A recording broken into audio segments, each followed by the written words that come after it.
இறால் பண்ணை இறால் பண்டு என்பது வர்த்தக ரீதியான மனித உணவு தேவைக்கான விவசாயமாகும். 1940களில் தொடங்கப்பட்ட இந்த இறால் பண்ணைகள் இன்று உலகளாவிய தொழிலாக வளர்ச்சியடைந்து உள்ளது.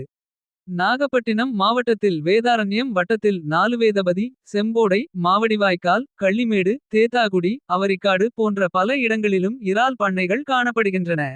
இறாலை நல்ல முறையில் வளர்ப்பதற்கு தண்ணீர் வசதியும் நல்ல இட வசதியும் இருக்க வேண்டும். இறால் வளர்க்கும் குளங்களில் ஆற்று நீரை நிரப்பி பின்னர் இறால் குஞ்சுகளை சென்னை பாண்டிச்சேரி ஆகிய இடங்களில் இருந்து வாங்கி வந்து குளங்களில் விட்டு வளர்க்கின்றனர். குஞ்சுகளை விட்ட இரண்டாம் நாளிலிருந்து அவை நன்கு வளர்வதற்கு தேவையான தீவனங்கள் போடுகின்றனர். இறாலுக்கு காற்றோட்டம் மிக முக்கியமானதாகும். எனவே இறால் எண்ணிக்கை மற்றும் அதன் வளர்ச்சியை பொறுத்து காற்றோட்டம் ஏற்படுத்தும் விதமாக நீங்கள் பார்த்து கொண்டிருக்கும் இயந்திரம் இயக்கப்படுகிறது.